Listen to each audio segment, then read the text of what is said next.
All right, peace everyone. How you doing? This is the second podcast, YouTube Street Info Mob Beef. Who really ready for the smoke? Expose part two. We're gonna play the YouTube Street Info Mob Murder Doctrine episodes.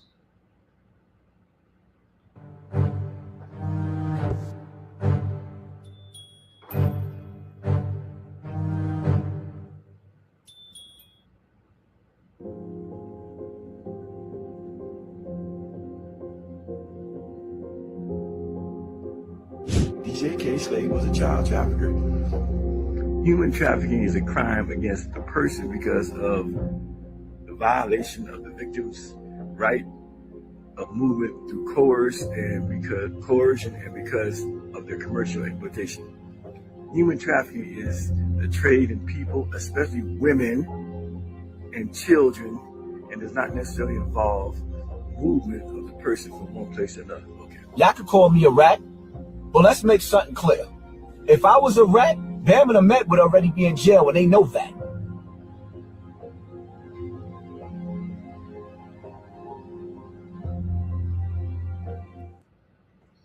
Peace everyone. How you doing? Welcome to Israel Doctrines Google Hangout. And this is part two, Murder Doctrine episode part two. The untold story of TC Islam, the fourth son of the Amun-Ra of hip hop, Africa Bambaataa. Whew. So I want to make a little statement to my online stalkers, particular one stalker, Khalil Amani. I see you worried about my spelling and all of this stuff. What you need to do, Khalil Amani, is come over here and criticize this murder doctrine stuff. Because I don't care about spelling unless I'm doing something that's finite, like these shows. So you should come over here and mess with this finite stuff and see if I'm spelling or misspelling things wrong. What you say? Hopefully you take me up on my offer. Okay, people, let's get started. We're going to let the computer read. Murder Doctrine Episode 2 TC Islam, the fourth son of the Amun-Ra of hip-hop. The Amun-Ra of hip-hop, Africa Bambaataa, because it's Kemetic based.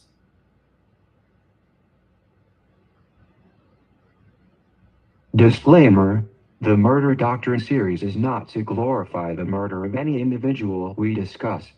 The Murder Doctrine series was created to show how murder, never to be confused with what the Bible teaches us, is a righteous kill, has plagued the hip-hop culture and the music industry since its inception.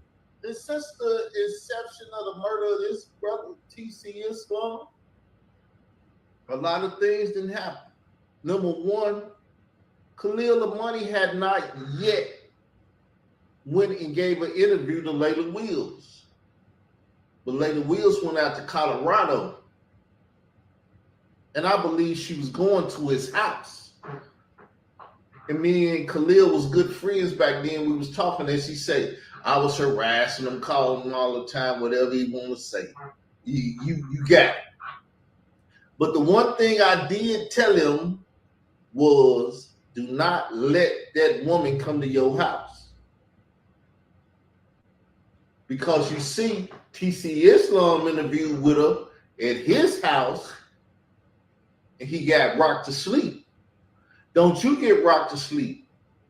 Put that little pea shooter you be having on you, and go to a restaurant. Don't let her know where you stay.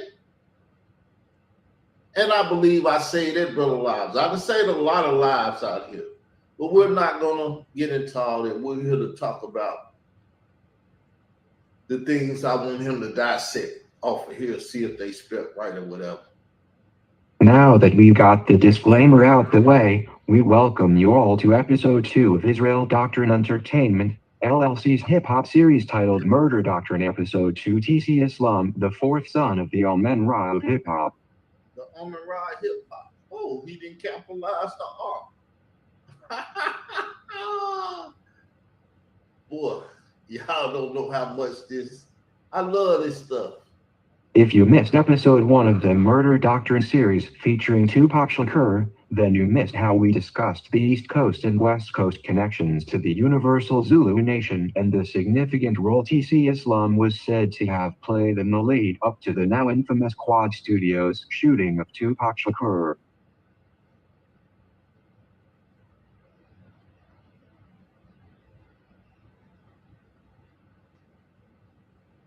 Be sure to go back and watch previous episodes, as some new episodes will tie together certain events that the last episode provided information on. In this episode, we will deep dive into the murder of TC Islam and whether a conspiracy to cover up the events surrounding his murder was done intentionally by former Universal Zulu Nation members and affiliate of Zulu Warriors security company, the likes of people like none other than Hassan Poppy Campbell. Son Poppy Campbell. We got some more names here. Layla Wills, how you doing? I know you probably over here watching. Some very serious questions will be posed during this episode about TC Islam's murder and events that was going on just before and after his untimely death. So what I want to do now, I want to switch over to another screen. We got Born Love here, affiliate of Layla Wills and stuff. She done had them on her show and everything. We're gonna put up our copyright disclaimer if we can find it. There it is. Now we can play it.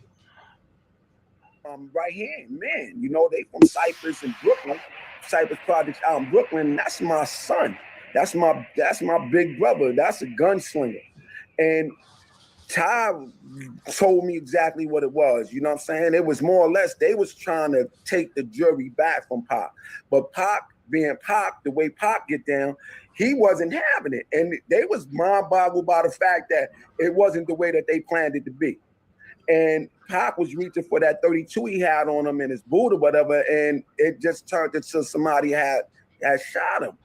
But TC Islam did the interview with Pac, and that basically spawned everything that wound up being East Coast, West Coast thing, and you know, God bless the dead for Pac and God bless the dead for Biggs. You know what I'm saying?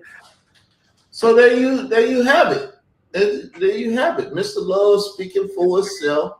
So when we start speaking about Mr. Love speaking and this and that and everything, and the documentation that I brought up, you won't say, I'm lying or BSing you.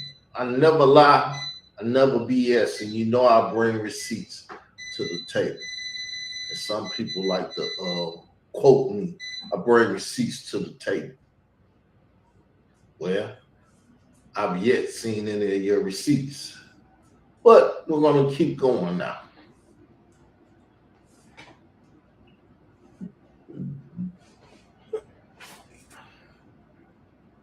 I personally was subjected to a strategic lawsuit against public participation placed against me by Chicago-based journalist Layla Wills. A strategic lawsuit against public participation can be defined as an individual having false or trumped-up charges placed on them to silence them in their public influence. Another term that is used similar in the modern world of politics is lawfare, akin to the term warfare. Warfare, people. I've been in warfare with this Hip Hop Stands with Survivors for a long time. 8 years to be exact. Layla Wills was said to be the last person to interview TC Islam prior to his death for the documentary Trapped in a Culture, which TC Islam's murder was said to have took place in Atlanta, Georgia on June 11th, 2017. But what was going on June the 10th? I believe it was something that took place on June the 10th. Let's see. Do I have audio of that?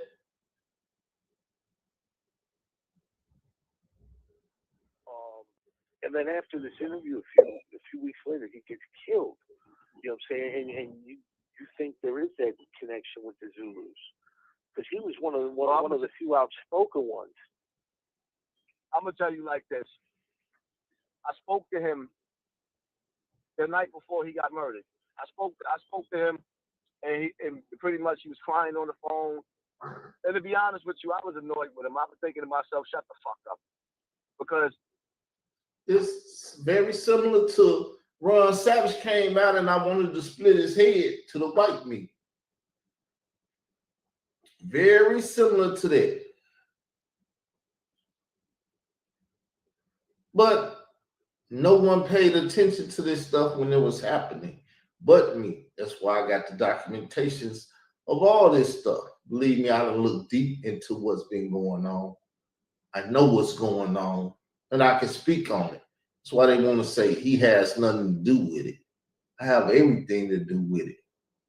I'm the reason that it's coming up and being talked about today.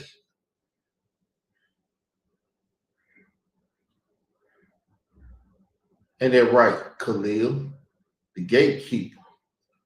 I ain't left the gate yet. During the civil action against me, which was initially Layla Wills filing a stalking no-contact order, Layla Wills falsely alleged criminal charges against me, claiming that I was online brandishing firearms and threatening to harm her. The false claims against me, which led to my arrest without the reading of my Miranda rights by the officers of Cook County, Illinois, was no doubt a breach of the false statement ordinance laws in the city of Chicago by Layla Wills. Yeah, she Jason Smolletted me. Jason Smolletted me. And she would have had to pay Chicago, Illinois money for Jason Smolletting me.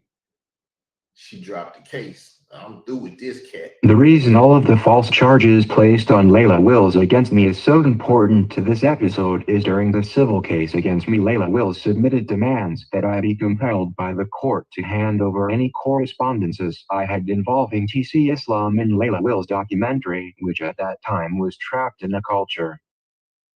See, the paperwork. Do I need to bring up the paperwork? The paperwork is on my wall. But let me go on my documentations and pull the paperwork out.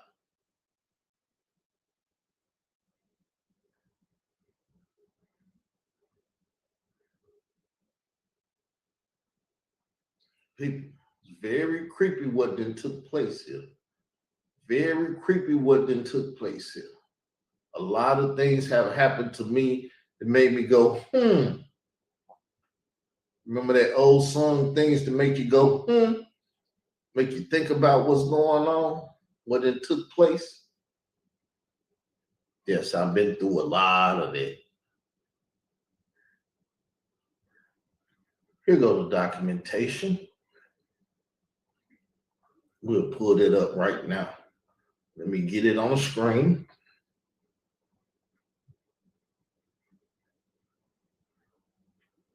Don't need that. How y'all doing out there? You don't have to speak. I know you're here to find out information you would not find out. So you see right here, all email, text, video, and any/all communication with any person regarding the homicide of TC Islam. That's why she took me to court. Khalil Money been running around here lying, saying you were stalking her. No. Take a screenshot, read all of that. All videos containing reference directly or indirectly mentioning Layla Wills in her documentary. Where the stalking at? The video containing Chicago hood rat, Layla Wills, shows just how much a rat she is. Where's the stalking? All emails, text, and any/all communication with God of hip hop news censored regarding Layla Wills in her documentary. Where's the stalking at? When you read stalking, then that's what I did. That's why I was in court. That's why I got locked up for stalking. But if you can't read stalking on this paper nowhere, Somebody been running around here lying and slandering my name for over 8 years. 4, all email, text, chat, and all communication with YouTube moderator Dollar Skills, Like a Black, Tawana Allen, Jaquez Thompson, regarding Layla Wills and her documentary. All email, text, videos, and all communication with Kevin Gillespie regarding Layla Wills and her documentary. Because that's what they use. They say I was on Kevin Gillespie channel talking about this, that it was Kevin Gillespie idea to talk about TC Islam and the murder of TC. Everything is me. Nobody has ever guided me in SHIT. I am a grown man. I lead myself where I want to go. And if hell's there, me and hell got to dance. So, like I said, take a screenshot of that and look at it. And if you see stalking in there, then it was about stalking. You don't see stalking in there. When you see Khalil Money lying saying it was about stalking, please correct for me. Now let's get back to the paperwork on the documentary that I drew up, that I compelled him to come over here and see if I spelt everything right, since you want to see. The events following the murder of TC Islam was some of the subject matter issued in this civil case brought strategically against me in a Cook County court in Chicago by Layla Wills. Y'all just seen the paperwork. Layla Wills' name was signed at the bottom on a false, whatever you want to call it. I'm trying to get this right, forgive me.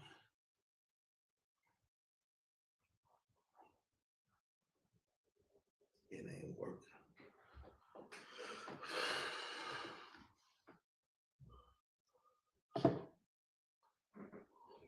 Let me clarify what I always believed to be the reason that Layla Wills would demand all email correspondences I may have had at the time regarding the murder of TC Islam, to give the audience a proper perspective of what I believe was a setup against me by Layla Wills and the affiliate of Layla Wills, or instigated by her affiliate. I must include my co-defendant in the civil case against me, California native and YouTube content creator Kevin Gillespie, or Kev Gills, of YouTube channels Coffee and Kush TV and Kevrel University.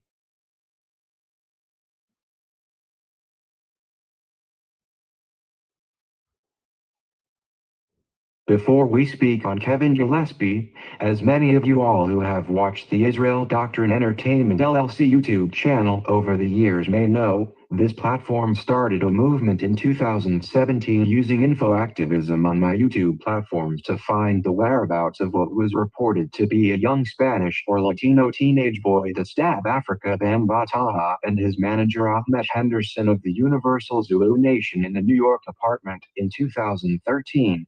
The reason for the stabbing of Afrika Bambaataa and manager Ahmed Henderson was for what was alleged to be a statutory sexual assault of a minor committed by Afrika Bambaataa at the time, as reported first by Straight Stumpkin magazine writer Colorado-based Khalil Amani in the article, Afrika Bambaataa, Gay and Date Raping? A gay man date raping somebody, not a pederast raping a younger boy.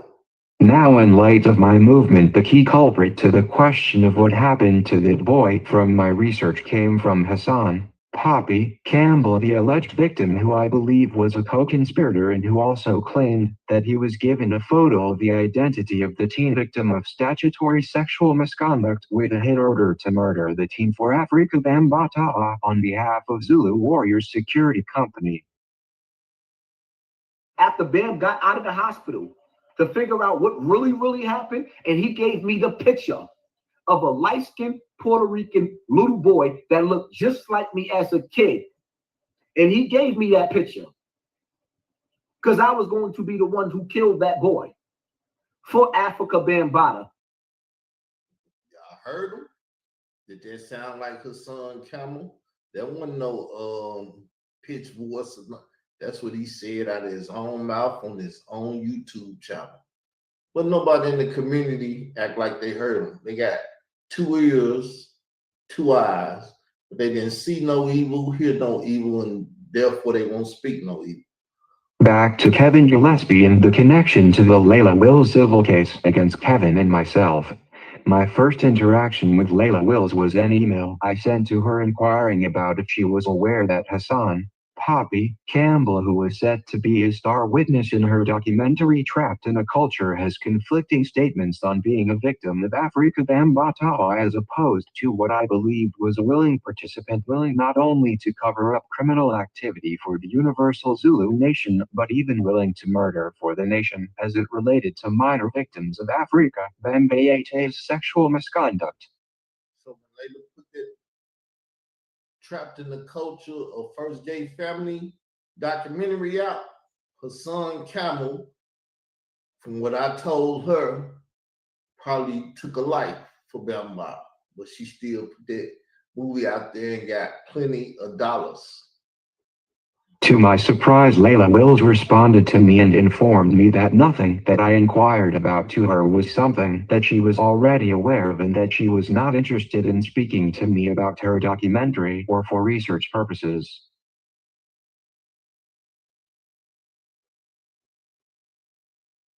You know, I didn't ask to be in a documentary, I had to be interviewed. Following my email to Layla Wills, I went about the business of my movement for the whereabouts of the 2013 victim and informing the public of the dialogue I had with Layla Wills, and this is when things began to turn for the worst as it relates to Layla Wills and the connection to Kevin Gillespie.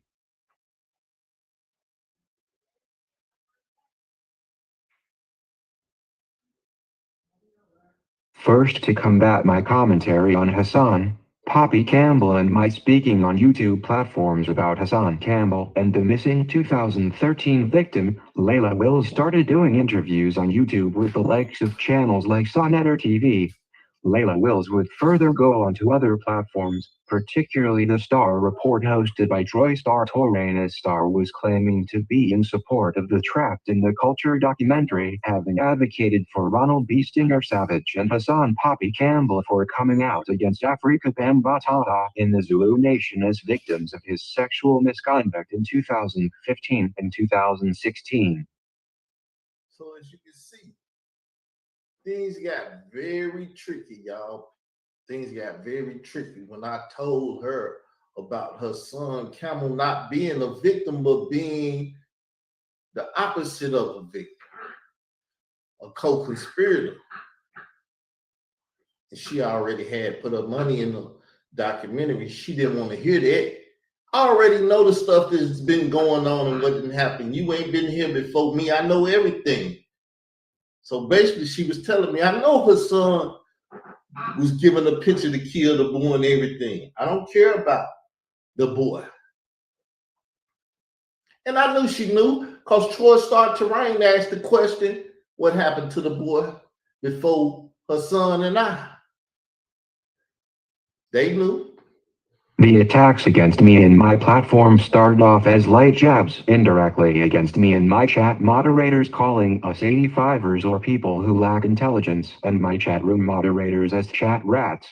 I knew the attacks were on me and my movement, as nobody else at the time was in opposition to Hassan Campbell online, to the extent my movement was spreading, and I would later be made correct when the false civil case was brought against me, and she included the screen names of my chat moderators who had nothing to do with her false claims of stalking whatsoever at the time. So the moderators was stalking too?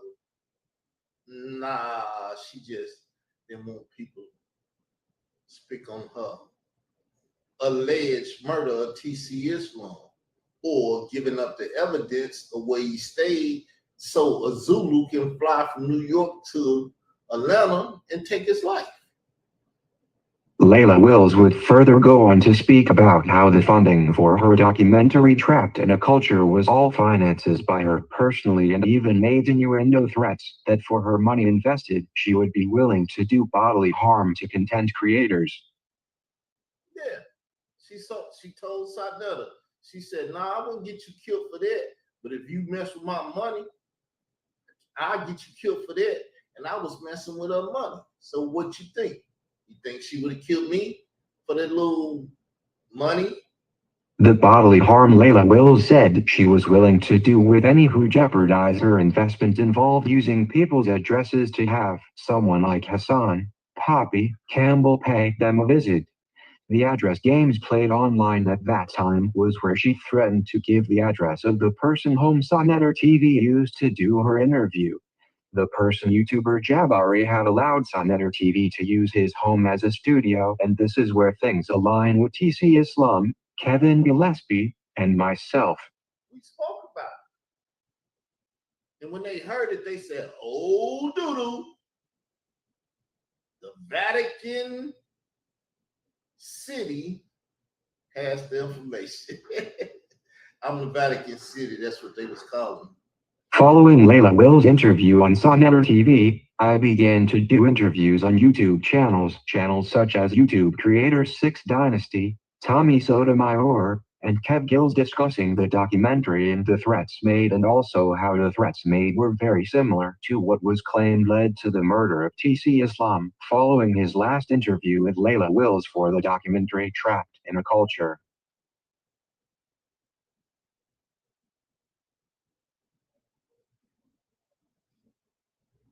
Layla Wills was the first to slander my platform and me when she took a photo of Kevin Gills and me and posted it on Facebook, claiming not only that she was not worried about us but how we were actually promoting her coming documentary. The slander that occurred was in the comments in the post. She alleged that I was a supporter of adults who molest minors or a supporter of underage sexual assault of minors. The slander was so blatant, she doubled down answering the question about what she meant, and she responded that I was no doubt in league with or in support of pedophilia. So, Layla Wills started a blatant lie, which I will call slander. Once again, I'm a defendant. I'm not a aggressive person. I'm not going after nobody for that right now. But when we get in court and I have to defend myself, now here is where the plot gets thick and what I believe changed Layla Wills from making posts about Kev Gills and me and acknowledging first that she did not see me or him as a threat, and then pulling an about face to put false charges on Kevin Gills and me. The turning point I believe that made Layla Wills place a false civil stalking no contact order against Kev Gills and me is none other than the nationally known federal informant and witness security protection recipient Khalil Amani. Now why would I blame Khalil Amani for activating Layla Wills to place false charges against Kev Gills and me? The answer is a video made by Khalil Amani where he warned Layla Wills that her actions online involving threats of harm using addresses of individuals in unison with threats being made by Hassan Poppy Campbell were grounds to have her and Hassan Campbell the subject of a racketeering influence corrupt organization investigation. Yes, it was Khalil Amani online as a known informant claiming knowledge of the laws of the Federal Bureau of Investigation and with ties to the U.S. Marshal Service Witness Protection Program who was placing fear of being in a criminal enterprise with Hassan Campbell onto Layla Wills.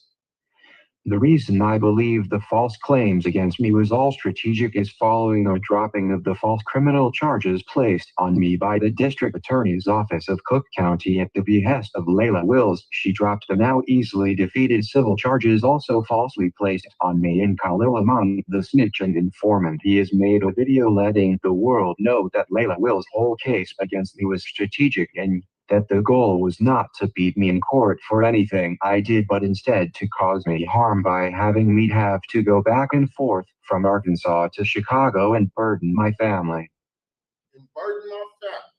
Y'all want to see that video? Can I get a guess in the side chat? Y'all know I'm going to show it anyway, right? Let's go get it. Let me get on YouTube and find it right quick. Let me see if I can get it like this.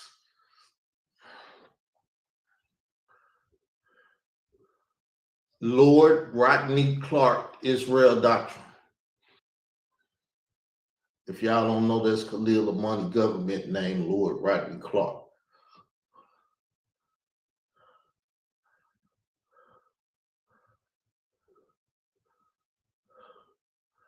So I'm pulling it up now. Do I got it on the screen?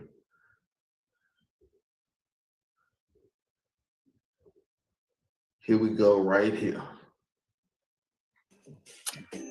Let me say this to you, Izzy. You're making videos about Layla Wills. I think you're a day late and $1 short, my nigga. I said you're making videos trying to go at Layla Wills. I think you're a day late and $1 short, nigga. Because Layla Wills, in all actuality, played the fuck out of you, nigga. She played you like a violin. She did a goddamn Beethoven's Fifth on your ass. She was Stravinsky. She was Bach and Rachmaninoff. At this point, remember, I just played what he said DJ K. Slay was a child trafficker. And he said, why would I come out and say that? Remember, he said I was stalking her, harassing her, stalking her. But then he come out and say her lawsuit was strategic. And he said all the other things. He's a snitch. He'll snitch on the people that he worked with. She played you like a violin, nigga. Oh yeah, she did. I hear you talking about how you made her back down or you won the case. No, nigga. You didn't win the case in Chicago against Miss Layla Wills. It was all strategic, fuck nigga. She made you spend money that you didn't have. She made you go up and down from Park in Arkansas to Chicago, Illinois, back and forth, all through the winter. She had you doing that shit for a year. She made you have to.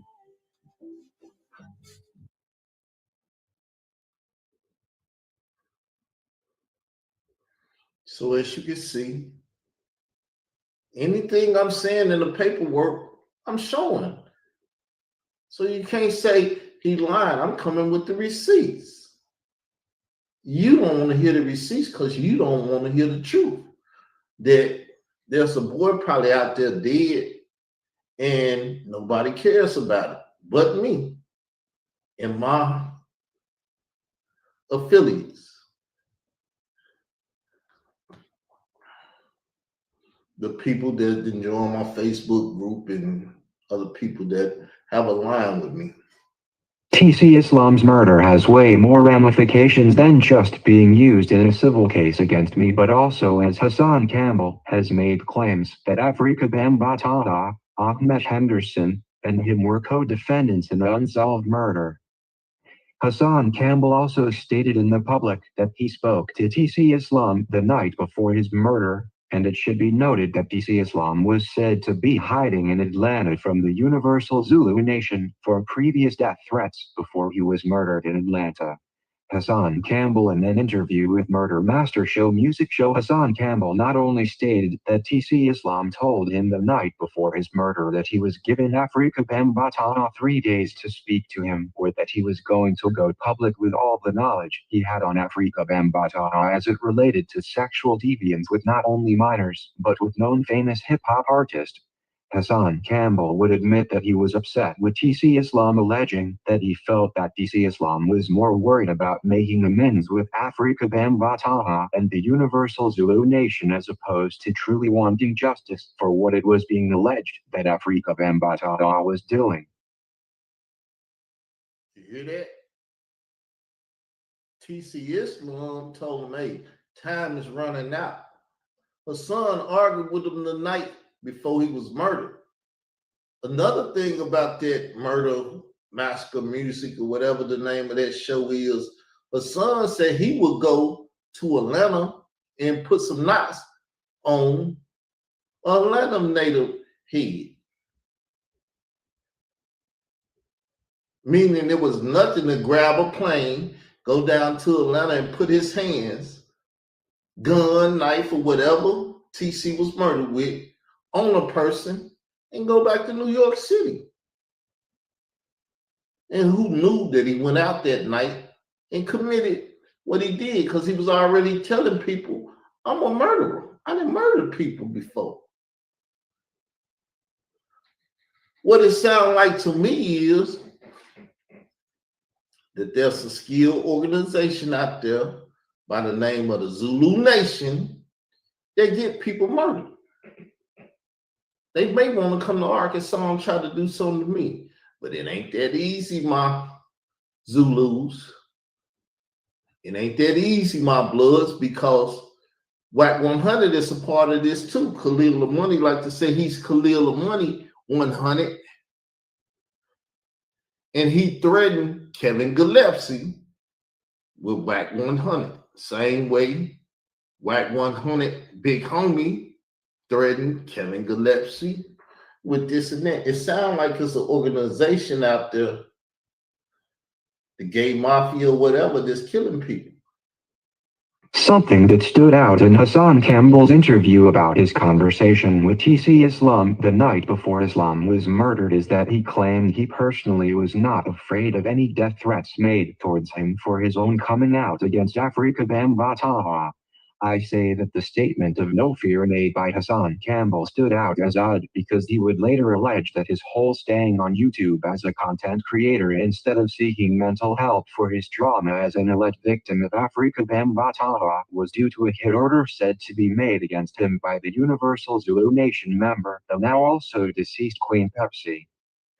Layla Wills was the last interview that TC Islam did to expose Afrika Bambaataa and the Universal Zulu Nation for being involved with allegations of sex trafficking, extortion, murders, and the cover-ups for over 40 years as the Godfather and Amen-Ra of hip-hop.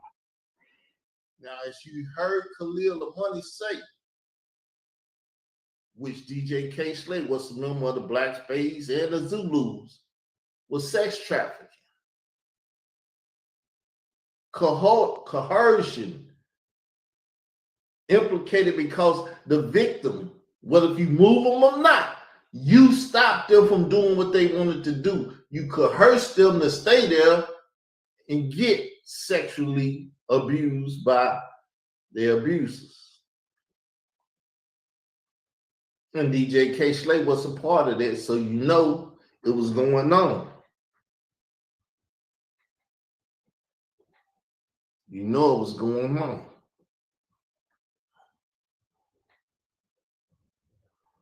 So let's see what we're going to pick this up. I'm doing too much. Forgive me, people. Getting overzealous. Getting overzealous. TC Islam, the fourth son of the Amen-Ra of hip-hop, as reported in Jungle Dub House Online, was a member of hip-hop's first family. The term Amen-Ra as an Egyptian god is pivotal, as over the years, I have spoken on my platform with people like Prince York, the son of the currently incarcerated Malachi Z. York. I recently uploaded some telephone audio of me and Prince York that is sure to entertain, so check that out. I have spoken much on Neo-Pagan religion and the ties to the Nuwaubian and Zulu Kingmatic Moors. The Amen-Ra connection is a point to make here, as it was members of the conscious community's Amen-Ra Squad, affiliate of the House of Consciousness in Sonnetter TV, who called me informing me that Layla Wills was an associate. The call I received from the Amen-Ra founder was asking me to lay off of speaking about Layla Wills, even though it was her who slandered Kev Gills and me on her Facebook page, and then it was her who dragged Kev Gills and me into a false civil court case and got me arrested on false criminal charges. Throughout the back and forth online, star Troy Torrain made statements that Layla Wills was not only a Panther Cub or the daughter of Black Panthers in Chicago, but also that she had many relatives who are active members of the street organization O Block. Even if what Star says is true or not about the O Block ties to Layla Wills, I always believed that the strategic lawsuit against public participation done towards me by Layla Wills was to have me placed in the general population of the Cook County Correctional Facility in Chicago.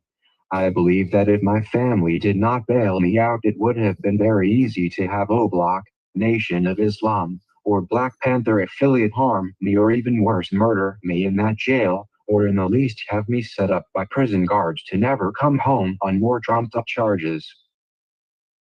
I believe they were trying to take my life away. Thank you, Lord God of Israel. Because they weren't playing no games with me. It was strategic.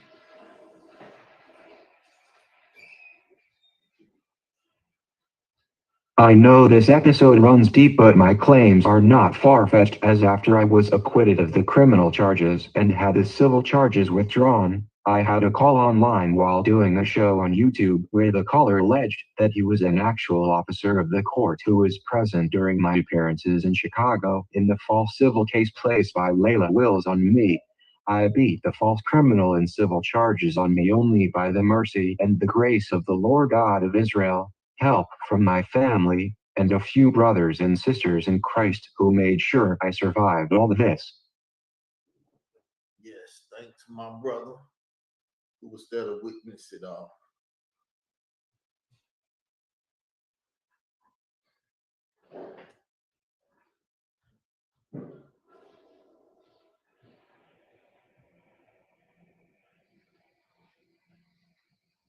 Sadly, TC Islam was not as fortunate to escape the fate that he met while fleeing Universal Zulu Nation as reported, and thinking that he would be safe while in Atlanta. TC Islam's murder was reported in the Canada Noisy Vice article by Dave Wedge, the writer who interviewed Ronald B. Stringer Savage and Hassan Poppy Campbell about the young teen who stabbed Afrika Bambaataa and Ahmed Henderson. Some excerpts from the Dave Wedge article on TC Islam reads as follows. Less than a month before the 51-year-old rapper was gunned down on an Atlanta street this June, he gave a chilling interview to a documentary filmmaker in which he said he feared for his life. Specifically, he alleged he'd been receiving threats from members and affiliate of the Zulu Nation, the hip-hop and African-American advocacy organization founded in the 1970s by pioneer Afrika Bambaataa. At the time, Chicago-based filmmaker Layla Wills was finishing up a forthcoming documentary called Trapped in a Culture, which details sexual abuse allegations against Bambaataa. Islam, whose real name was Tony Purnell Bell, told Wills he received multiple threats from members of the Zulu Nation after stepping down from the organization in April 2016 and speaking out against its founder. Who would know it that DJ K. Slate died in April? April is my birth month, and a lot of stuff was taking place in April, which is the beginning of the year, if y'all didn't know. God's year.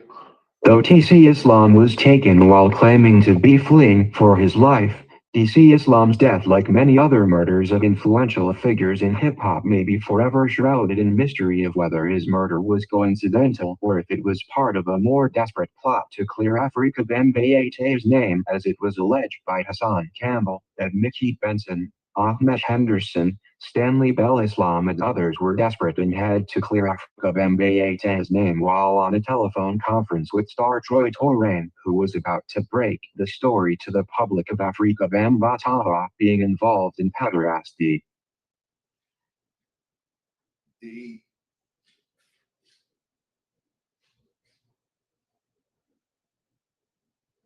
As we close this episode 2 of Murder Doctrine, featuring the death of TC Islam, we prepare the audience for our next episode, which all ties together with episodes 1 and 2, as we will be discussing the murder doctrine of rapper XXXTentacion.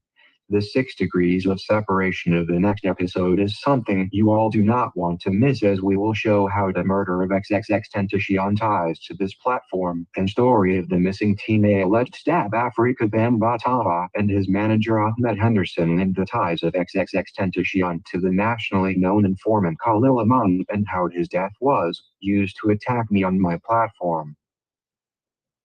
Yes. Somebody's got some. Maybe they'll tell you about it before I tell you about it. So I'm dictating a lot of stuff. By speaking, I believe a lot of people want to get out here and tell their story about my story. Because this is my life that I'm talking about. These are incidents that I was seeing. So sue me if you want to. I'm ready to go to court. Remember, I'm a defendant, not an offensive player. I'm a defensive player. If you all like this content, hit the like button, share this video, hit the notification for alerts, become a member, and get ready for the release of Murder Doctrine Episode 2, which discusses the death of TC Islam of the Universal Zulu Nation.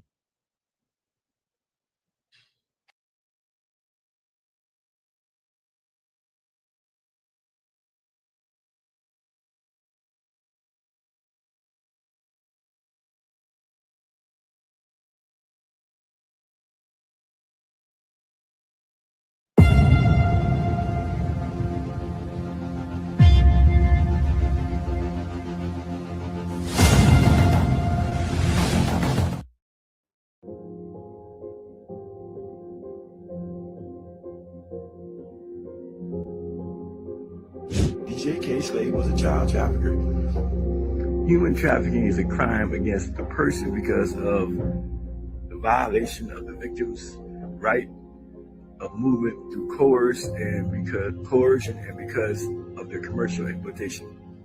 Human trafficking is the trade in people, especially women and children, and does not necessarily involve movement of the person from one place to another. Okay. Y'all could call me a rat, but let's make something clear. If I was a rat, Bam and Ahmed would already be in jail, and they know that.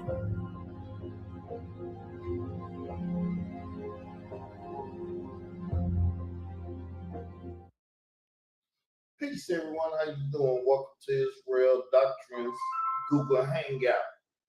It's your boy, Carl Albert Davis, and the day's title was Murder Doctrine, Time to Kill. Now, if y'all don't know, the Bible speaks on the time to kill. It lets you know that it's a time for everything under the earth. It's a time for everything under the earth. I want to read the verse. I'm finna pull it up and read that verse so y'all will know. We're in Ecclesiastes 3, 2 through 8. So it say 2, a time to be born, a time to die, a time to plant, a time to pluck up that which is planted, a time to kill and a time to heal, a time to break down and a time to build up, a time to weep, a time to laugh, a time to mourn, a time to dance, a time to cast away stones, and a time to gather stones together, a time to embrace, a time to refrain from embracing, a time to get, a time to loose, a time to keep, a time to cast away, a time to rend and a time to sow, a time to keep silent and a time to speak, a time to love and a time to hate, a time to war and a time of peace. There's a time and a season for everything under the sun. So, the reason I was 5 minutes early is because I want to address a bitch ass nigga for trying to speak on me and bastardize what I say. Now, he's such a righteous man. He don't like his shit bastardized, as he likes to say. Well, they bastardized my shit and crying like a little bitch and shit, but he come out here, slander, lie, and bastardize other people's shit. So let's deal with this. Piercy is going to go to prison. What man said he wants to know what it feels like to unalive another man before he died? He said that. Bitch ass nigga lying on me. As I said in my last video, I don't use the term unalive. I say kill and murder. Because I speak English, and these are the most heard of English words I done heard used with the term kill and murder. I'm no shit about unalive. That's what educated niggas didn't have their ass ran up in say. He's one of those niggas. He's an educated nigga, didn't have his ass ran up in, and then he figured, I'm an educated nigga that got my ass ran up in. I'm a fucking high school dropout that can't read, can't spell, none of that. What the fuck I'm using unalive for? As I said before, I challenge his bitch ass to go find where I said it is. So you can make me some money, my nigga. Now, like I said, I just read y'all the scriptures where it said it's a time and season for everything under the earth. There's a time to kill, and there's an understanding behind it. That's why I can speak like that and not feel so clearly God, Jesus, the Bible, and his Hebrew Israelite faith has no not convicted his carnal desires for hurting people, and neither has he been renewed in the spirit of the mind.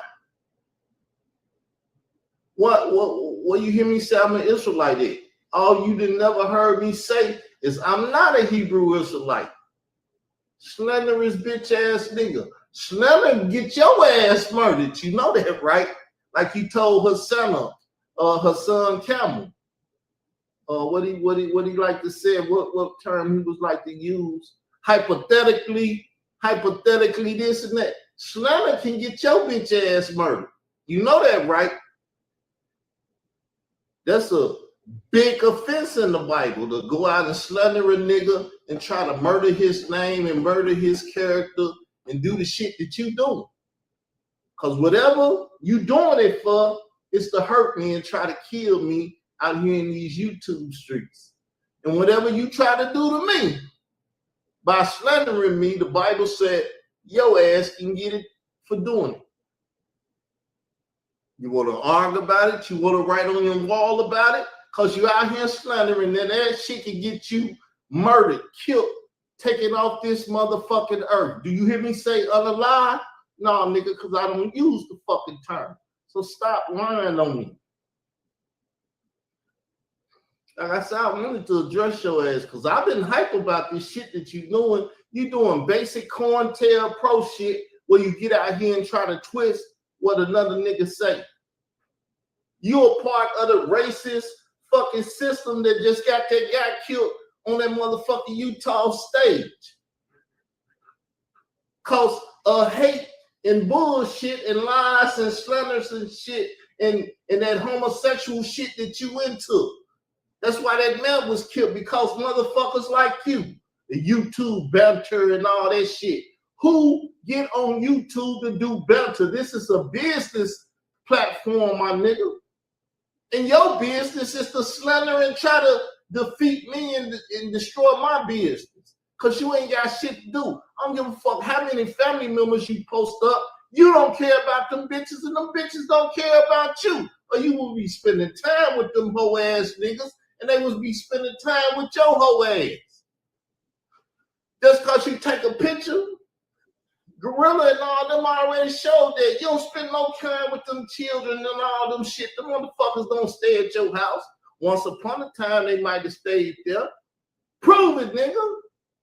You gotta travel across the motherfucking country to see them little bitch-ass grandchildren. And I ain't got no children. You want to talk about my nieces and my nephews, my grandnieces and my grandnephews? Once again, like I said, they got family. And if you fuck with them, Their parents' job is to protect them. And if they protect them, nigga, don't cry like a bitch. Because you're trying to start some shit that you are not capable of finishing. And like I said, far as I'm concerned, we can have Phil and McCoy this shit.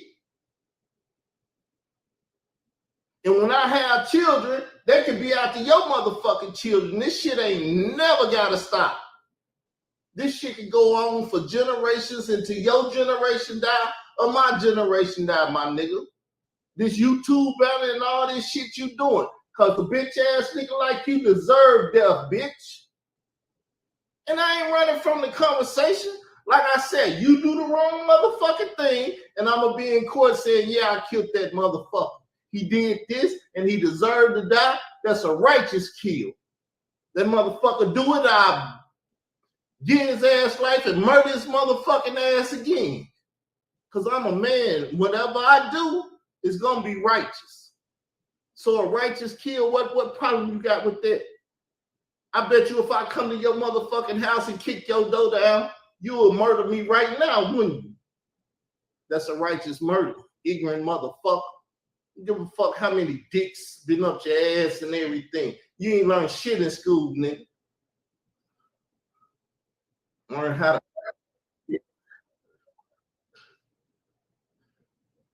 Used to Bill Clinton ass nigga. That's why you joined that goddamn fraternity. But this is what happened when a man doesn't invest in life, a wife, children, education, career. Because you want to stay on the earth. Oh, look, your kingdom and where your heart at is where your shit at. You done put all that shit together to stay here on earth. You don't give a fuck about God because you say God got your wife taken away from you, your children, and all that shit with the Yahweh ben Yahweh shit. You gave up on life and when invested in this shit, and you think this shit life. This shit ain't life.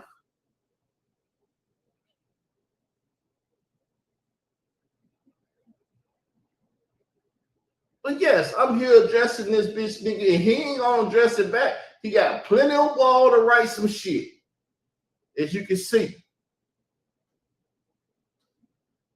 He's been writing shit about me because I'm his motherfucking life. He can't do shit without me. I'm surprised he left me out this shit. Oh, there you go. People like Wendella and Carl, whoever never raised children, they got to raise plenty of children. What the fuck you talking about? I've been raising babies since I've been in this world. Why? Because I've been had nieces and nephews since I've been in this world, stupid motherfucker. Just because you don't see me with pictures of their ass all over, because that's all you motherfuckers want to do is get my family pictures and post them all over the internet because y'all stalking ass bitches. Y'all heard I had a girlfriend and went stalked the girl, went made a motherfucking bogus ass video and all that shit. Cause you motherfuckers ain't got shit to do in life but to chase up behind me. I guess the American government paying you hoes money. Cause I don't see no other reason why you would. Anybody got a reason why these bitch ass niggas will be chasing up behind me? A guy that can't read, can't write, and can't do nothing, but their whole life is centered around what I do. I'm a nobody, but their life is centered around what I do. Meaning I'm somebody to them, though they nobodies to me. This is pitiful ass shit. And it's sad that these bitch ass niggas in YouTube don't take the time and look at it and talk. Charleston White, if Charleston White was beefing with a motherfucker over the internet like this, they'd be all up that nigga ass. But Charleston White is a clone of me. But that's why y'all don't know about me, because these bitch ass niggas chase up behind me and try to destroy me on YouTube so I won't be Charleston White. So Charleston White can walk around and clone me and do what I do. I call the feds on YouTube. This nigga call the cops. I tell y'all, Whack 100 work for the feds because he fucking with this federal agent, Charleston White, tell y'all the same damn thing. And I ain't got time to go through all the other shit. All I need to show you is one or two things where the nigga done clone me, and that's my clone. But they'll get Charleston White money to do shit and everything that they won't give me because they know I ain't no motherfucker that can be bought and just do any damn thing. It's a goddamn shame. But Khalil, I do not use the term unalive. I use kill and murder. You do something to me, I ain't gonna say I'm gonna unalive you. I'm gonna say I kill your motherfucking ass. You do it again and see if your bitch ass don't get murdered. See, that's how I talk. Regular slang, regular Negro conversation. You bitch ass niggas on YouTube that's homosexual and shit, say that shit. But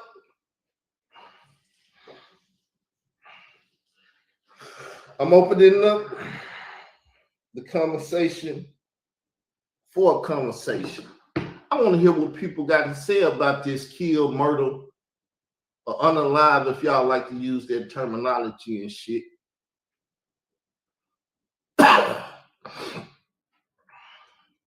I'm finna put the link in the side chat for people to come in if they want to come in.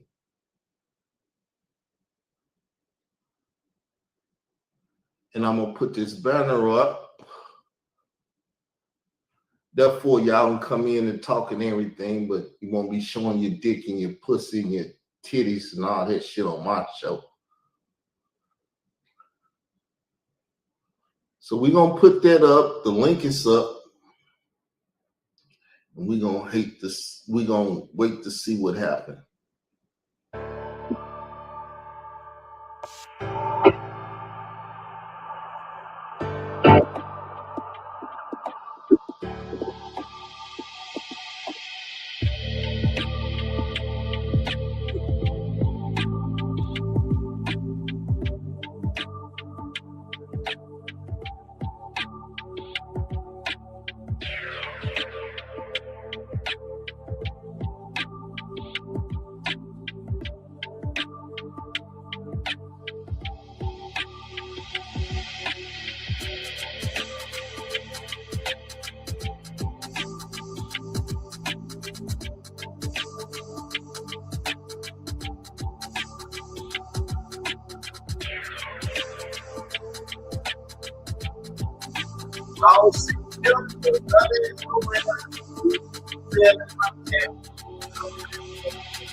I'm over here doing my murder doctrine. I'm gonna be doing my 5K1 shit soon. Everything else. What's the matter?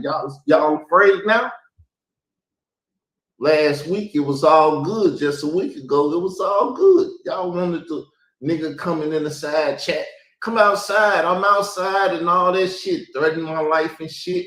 Nigga, you don't think I'm gonna talk about murdering the motherfucker with niggas in my chat talking shit to me about taking my life? You's a goddamn fool. I'm not Malcolm X nor Martin Luther King to let you motherfuckers just take my life, and I ain't gonna say shit. Ooh. No, I'm murdering and killing because I refuse to let you bitch ass niggas take my life. Now bring your ass in the room and talk about it if you want to talk about it. Or stay your bitch ass off your wall talking about it. But I ain't got time to waste on these bitch ass niggas. No, it's a time to kill. And if you do the wrong thing and you sin unto death and death come see your motherfucking ass, you deserve everything you gonna get.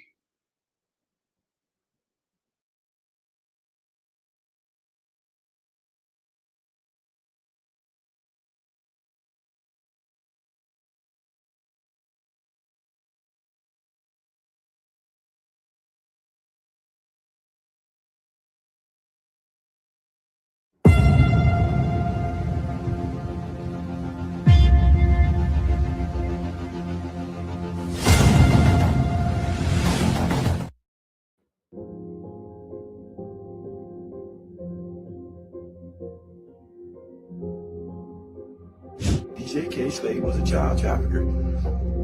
Human trafficking is a crime against the person because of the violation of the victim's right of movement through coercion and because of their commercial exploitation.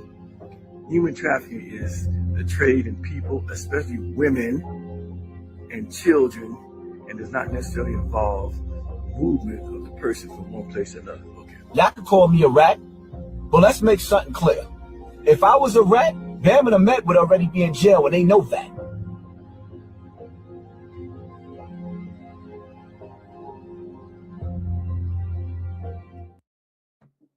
Peace, everyone. How you doing? Welcome to Israel Doctrines Google Hangout. In tonight's show, it's the first show in our series, and the title of it is Murder Doctrine Uncovers Hidden Facts That Will Blow Your Mind. So we're here to blow your mind, people.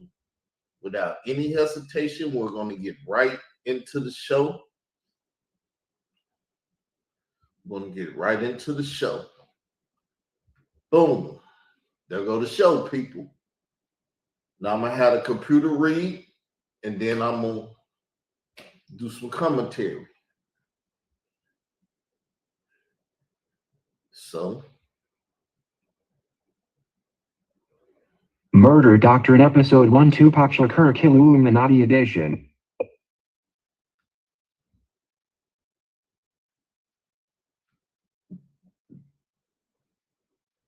Welcome to Episode 1 of Israel Doctrine Entertainment, LLC's new hip-hop series titled Murder Doctrine. For the new listeners and some of the longtime subscribers to the channel, it is important that you all be given a brief background on the inspiration for this series, which Episode 1 will discuss the most influential hip-hop artist to the Israel Doctrine Entertainment LLC brand and to many hip-hoppers, none other than Tupac Shakur. So as y'all know, I'm a big Tupac fan. And full of Israel Doctrine Entertainment LLC, the best rapper I've ever known. I've been listening to this guy ever since Tupacalypse Now, back in 91. I remember going to the liquor store, buying a $5 cassette. It was bootleg of Tupac Shakur. Trap was the first song that I heard because a brother in town by the name of Boogie used to sing it, but we're gonna keep going.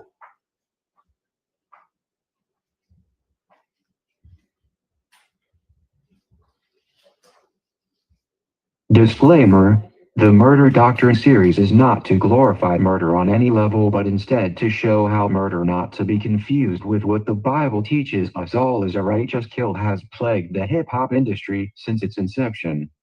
So, disclaimer put up. I got to put a disclaimer up because anything I say is misconstrued. It's turned against me. It's a lie made up against me.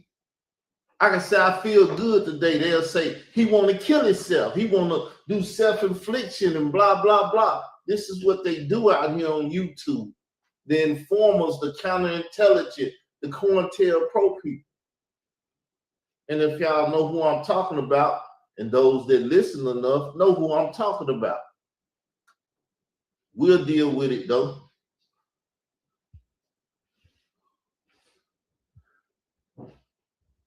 Murder Doctrine will be explaining the many interwoven subjects that align the untimely deaths of so many of the influencers in hip-hop, as well as pose as a time capsule in the current for future look-backs into the state of what we all know to be hip-hop. So we got to look into this stuff, people. We got to look into this. We got to look into this stuff. Yeah. We got to look into this stuff. Let's get it back on the screen.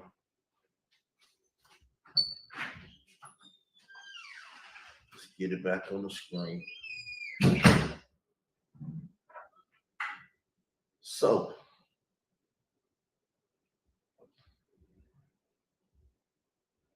The Murder Doctrine series will not be to slander any individuals mentioned, but will from time to time be reflective of what the church I founded terms hip-hop, which we created an acronym for, which is Hear Israel People Half Open Prophecies. No slander. Not like they slandering me, but we're not going to try to get into my personal little YouTube beefs and stuff with the government and those that work for the government. Under Joe Biden and Barack Obama and Hillary Clinton and all of them. In light of prophecy, I find it interesting that the day after we announced the coming of this series and our other series, the 5K1 series, that a political assassination occurred in Utah against conservative activist Charlie Kirk. I don't see it as no coincidence. As soon as I announced it, I seen the actions of those that are afraid of me and what I might say and what I might do, because they don't know what I might say and what I might do. They like, that nigga is unstable. We find that political assassinations and assassination attempts has been a recurring theme in American politics since the attempted assassination last year in 2024 of the now 47th President Donald J. Trump while he gave a speech in Butler, Pennsylvania. Yeah, it's a political act that they do, and I am a political person. Apolitical. I'm apolitical. If you didn't know.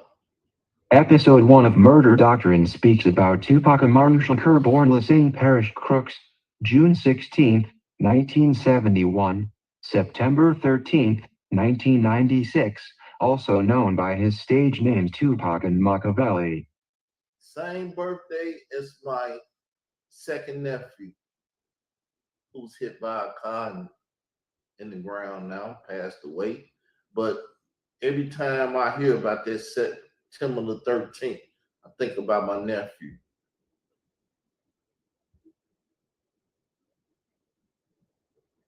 Tupac, as many know, was an American rapper and actor. He is regarded as one of the greatest rappers of all time, one of the most influential musical artists of the 20th century, and a prominent political activist for Black America. That's the key to it. He was a political activist. After he died, who took up his political mantle and everything? Sean Puffy Combs. He started messing with politics and voter die and all that type of stuff. And when you're dealing with politics, they will try to take you out. But don't forget, I'm apolitical. Tupac, following his murder and untimely death on September 13, 1996, has been an urban legend as a hip-hop artist. Tupac is someone who would turn to political activism early in his career, born in New York City, being the son of two Black Panthers, and raised by his mother, Afeni Shakur. Tupac later relocated with his mother to the San Francisco Bay Area in 1988. His debut album, Tupacalypse Now, 1991, cemented him as a central figure in West Coast hip-hop for his political rap lyrics. Alongside his solo career, Shakur formed the group Thug Life and collaborated with artists like Snoop Dogg, Dr. Dre, and The Outlaws. Let's not forget Baltimore now, before he made it to Marine City.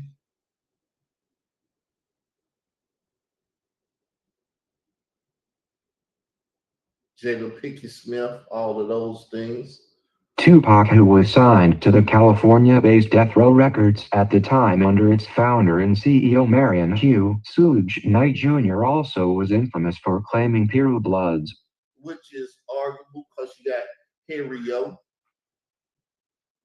But for as hip-hop history go, some will say it's Suge Knight, or what did it say on the back of Machiavelli? Simon, right? But we ain't gonna get into all that. We ain't gonna get into all that.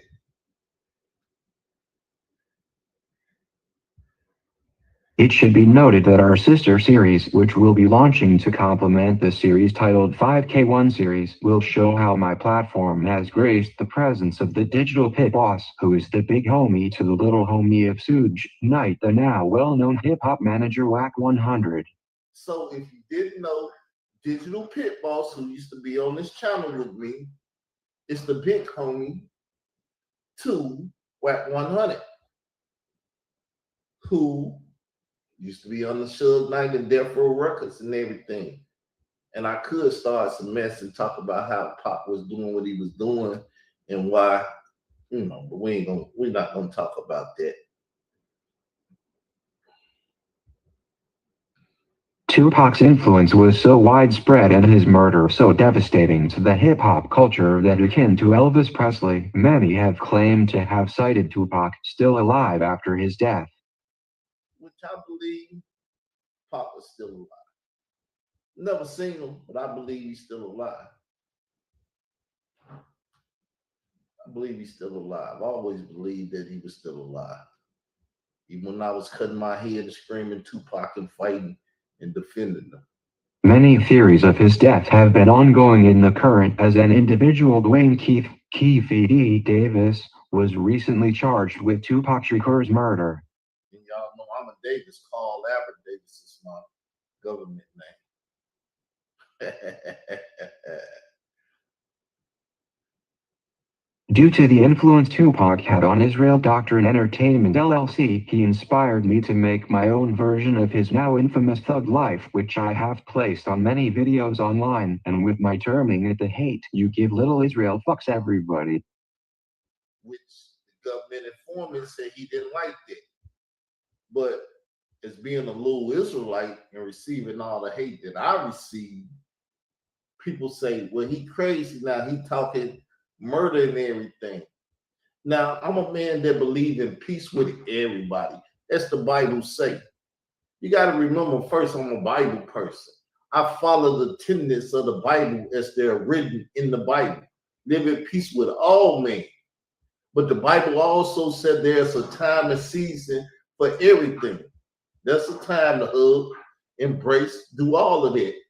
But there's also a time to kill. A time to kill. If you ever seen the movie, there's a time to kill. And when it talks about that time, it talks about a righteous killing. Because if a man do some harm to your child, whether if it's a boy or girl, in which we know men do things to children, boys and girls, that's the time to kill. That's the time to take a life. You do wrong by allowing them to keep breathing where they can do it again. And the Lord even tell you, take them off the earth. You want to stop sin? Which you can stop sin. Go kill them. There's a time to kill. And I know in my heart's heart when it's a time to have peace and when it's a time to kill. And I ain't begging nobody for peace. I'm like Medea.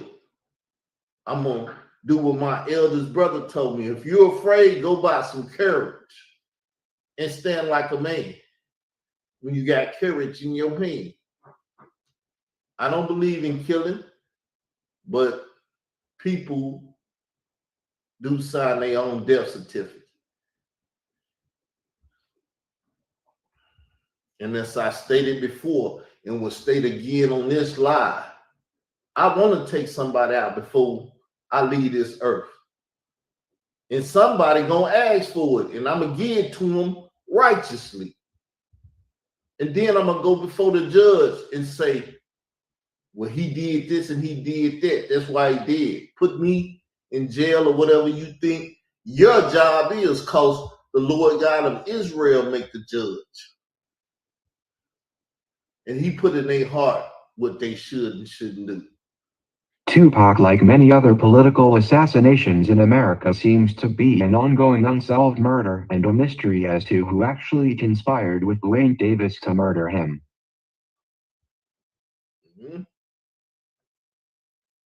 Who conspired with him, people?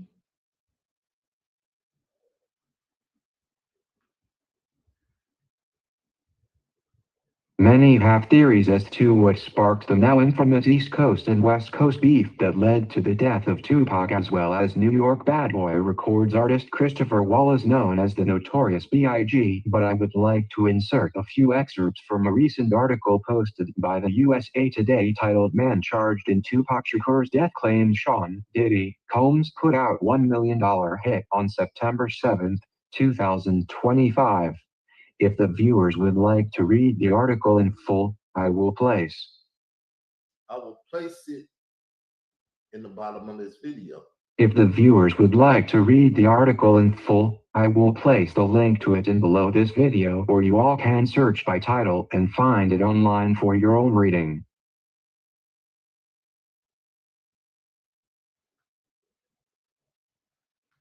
Just to give a brief summary of the article for this episode, the article is summarized as follows. Dwayne Keefe D. Davis, charged with Tupac Shakur's murder, alleged Sean Diddy Combs offered a $1 million bounty for Shakur in Suge Knight. Recent civil lawsuits against Combs include new allegations of his involvement in Shakur's 1996 murder, which he has repeatedly denied. Davis, the only person charged in the killing, is awaiting trial and is the only living person from the car involved in the drive-by shooting.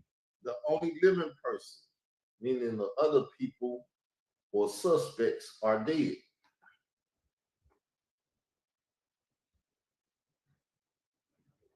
It is important that we analyze the allegations that the murder of Tupac was a conspiracy carried out by numerous factions, as court records have reflected informants claiming that the now infamous Sean P. Diddy Combs was potentially involved with the murder of Shakur, as expressed in civil court filings.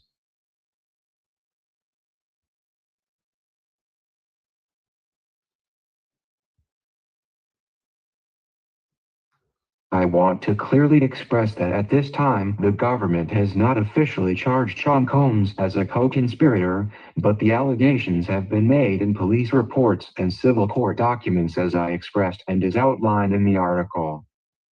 Everyone who is aware of the beef between Sean Combs, artist Christopher Wallace of Bad Boy Entertainment, and Tupac Shakur of Death Row Records is aware that an ongoing feud was on public display prior to Tupac Shakur and Christopher Wallace's death between Bad Boy and Death Row. We all know that. East Coast, West Coast. East Coast killer, West Coast killer.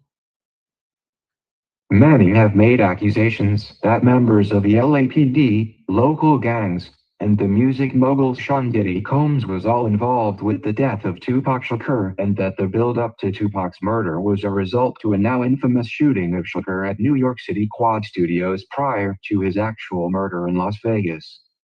Yes, that Quad City thing, though, it's going to be part 2 of our show, or part 1 of the 5K1. Now I want to make a connection for the audience of allegations that many may not be aware of that has been related to the actual build-up to the shooting at Quad Studios, and what will be relevant to our next episode of Murder Doctrine, which will be Murder Doctrine Part 2, The Death of TC Islam. The death of TC Islam. Why you bringing that up, Carl? Oh, TC Islam was in my paperwork. My slanderous paperwork that Khalil Money keeps saying he was stalking that woman. And in that paperwork, it don't say nothing about stalking. It's saying, I want all the information on TC Islam and what this guy has been researching, which is going to come up in part 2.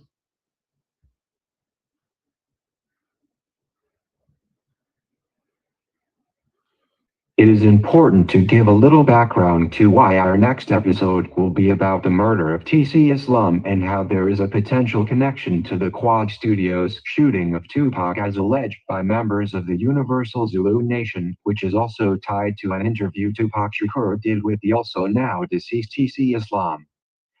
As many of you all who have watched the Israel Doctrine Entertainment LLC YouTube channel over the years may know, This platform started a movement in 2017 using infoactivism to find the whereabouts of what was reported to be a young Spanish or Latino teenage boy to stab Afrika Bambaataa and his manager Ahmed Henderson of the Universal Zulu Nation in a New York apartment in 2013.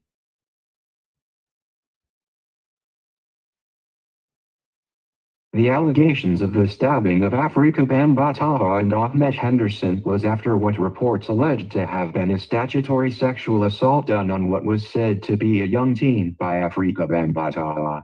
The reports of the young teen's sexual assault at the time were first reported by the Colorado-based author, hip-hop journalist, and nationally known federal witness protection informant Khalil Amani.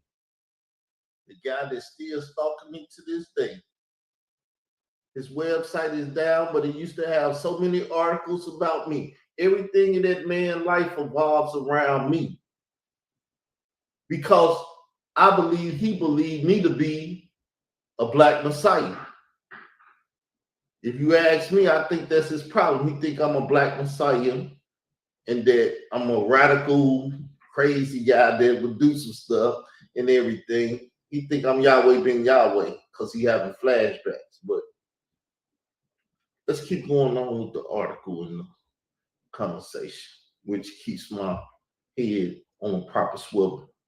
Khalil Amani was informed of the stabbing and the alleged statutory sexual assault of the teenage boy by what Khalil Amani called his hip-hop boss at the time, the now deceased New York DJ Kay Slay, as Khalil Amani was a writer for DJ Kay Slay's Straight Stuntin magazine in the year 2013. And if you didn't know that beginning of this show, when you hear DJ K was a child trafficker, and then he read what a trafficker was, that's Khalil Amani's voice. Because Khalil Amani is the one that said DJ Kay Slay was a child trafficker. Carl Albert Davis didn't say it. He say, well, ain't no audio or whatever. There go the audio right there in the front of the thing. Stop lying, Khalil.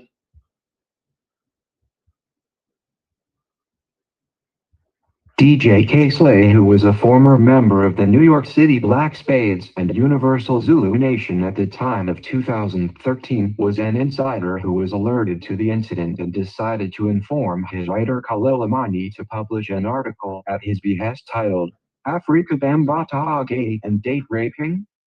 Why? Because right after the boy stabbed Bambaataa, DJ Kay Slay knew. How did he know? Because the young man may have called. Now, I can't prove none of this. These are all allegations from my research.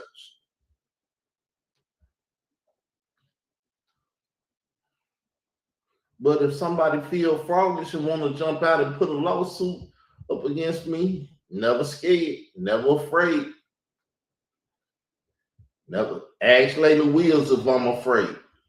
After allegations of the sex trafficking of a minor and the stabbing incident was dismissed by Universal Zulu Nation as rumors following the article, other victims began to emerge against Afrika Bambaataa, and many are aware of Ronald B. Stinger, Savage, and Hassan Poppy Campbell, who alleged similar sexual misconduct against Afrika Bambaataa in 2016.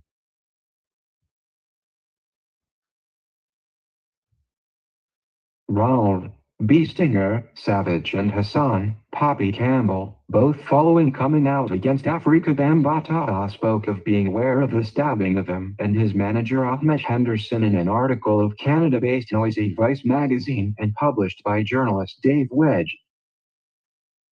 Who also wrote about Khalil Amani, which is the safe space for me to say things took place in 2013, though Layla Wheels, Troy Star Terrain, and others on the line said started taking place in 2016 when they introduced Ron Savage and her son Campbell. It was only to take the attention off the boy, whom Kay Slay had the article written so he can control the narrative. A word that was introduced to the whole conversation by me, the narrative, because I'm a narrative-based company. The narrative So it wouldn't be no narrative about the boy. But I've been talking about the boy ever since day one. Ronald B. Stinger, Savage, and Hassan, Poppy Campbell, has done interviews on this platform and other of our affiliate channels, one of which was wrongfully terminated after being false flagged for copyright infringement by Chicago-based journalist Layla Wills, Khalil Amani, and the now deceased DJ K. Slay. And that's why they took that channel. That's why I'm not afraid to go to court, because when we go to court, all I'm going to ask for is discovery, which we're going to get that Israel Doctrine Reloaded information and other stuff. So y'all can say whatever y'all got to say about me now and try to do stuff now. I reported y'all and the things that y'all was doing before y'all did them. So everything you doing is keeping the RICO open. Layla Wills, Khalil already told you, the son putting you in a RICO. He's putting you in a RICO. You won't even ask him to stop doing what he's doing because you think it's cute, because you sent him out of here to do it.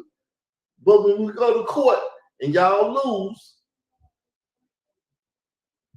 it's going to be hell to tell the judge. But I know y'all want my life before we go to court. After doing the interview with this platform on its former sister channel Israel Doctrine Reloaded in 2017, Hassan, Poppy Campbell, would later allege during an interview on the Queen's Flip channel episode 29 that following the stabbing incident he was given a photo of the teenage Latino or Spanish boy who stabbed Afrika Bambaataa and Ahmed Henderson by Afrika Bambaataa to murder on behalf of Universal Zulu Nation Security Arm Zulu Warrior Security. And that's just it. None of this After Ben got out of the hospital to figure out what really happened, and he gave me the picture of a light-skinned Puerto Rican little boy that looked just like me as a kid. And he gave me that picture because I was going to be the one who killed that boy for Afrika Bambaataa. No, Slender. He said it. You just heard him say it. But yet, everybody coming against me and want my life. Hey, look, I didn't tell on Bam. I didn't do none of this stuff that her son did. That's who y'all should be going and get. I should wake up one morning and hear about him like I heard about DJ K. Slay, but y'all afraid of her son. Israel Doctrine Entertainment's movement, which was based on the question of what happened to that boy and ode to the Clips song, is now over 8 going on 9 years old, and still no justice has been brought against Afrika Bambaataa short of what is reported to be a default civil judgment brought by a John Doe victim against him in the New York Supreme Court in the county of the Bronx earlier this year. So they ain't did nothing about Bambaataa. They did nothing about the son. Ron Savage has been attacked, taken to court and everything, but them two individuals, the one that gave the picture, the one that took the picture, ain't nothing been done. And everybody, they mama know about it. Layla Wills know about it. Marcy Hamilton know about it. Dave West know about it. Troy Star Terrain know about it. All these people know about it. They don't give a F about that boy. But I'm trying to live in peace with them. But they got their little government agent Khalil Amani out here steady effing with me. That's why I said no matter what I can say I'm having a good day and stuff. He'll be talking about I'm in the house trying to kill myself and murder myself because he's trying to turn my words against me. Now back to the star of this episode, Tupac Shakur, and the Universal Zulu Nation connection alleged to having been the build-up to the shooting of Shakur at Quad Studios.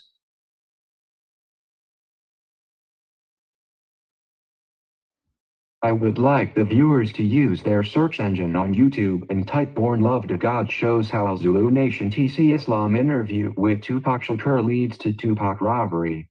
The channel that released the video I just gave the title to is The Immortal Thought. Remember, the link will be up under the video. I want to stress the importance of what I will be discussing here to provide this episode to episode 2 of Murder Doctrine, as it will speak on the murder of TC Islam.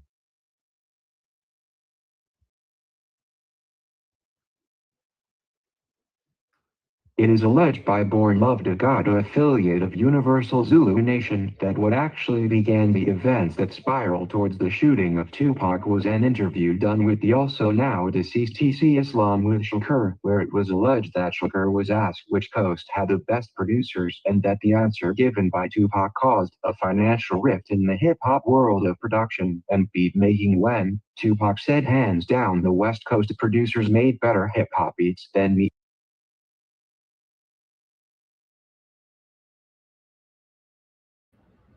That's gonna be it. I'm tired of entertaining y'all with that Murder Doctrine series.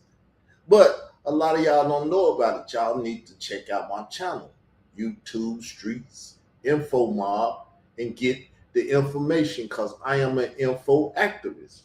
And I give information and I make the information active. So with that, I'm a born whistleblower. I ain't afraid to be called a whistleblower. I'm not afraid to be called a snitch. It's just I know who's calling me a snitch. It's the Snitch Network. You call me a snitch, you work for the Snitch Network. That's why legal ramifications are in place and will be pursued one way or another, because you done tried to do me wrong. You done tried to dog the man that was doing right and trying to do right in the community. I'm Rock, and you the drug dealer.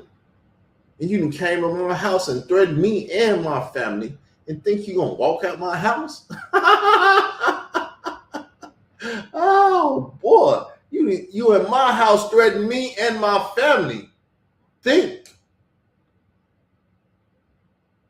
But with that said, I will be right back in a couple minutes with another video with an affiliate of mine. So I would like to know your thoughts. Please leave a comment. Tell me if you think this or you think that. I really would like to know. Please support. Talk with y'all later. We'll be back in just a sec. Peace.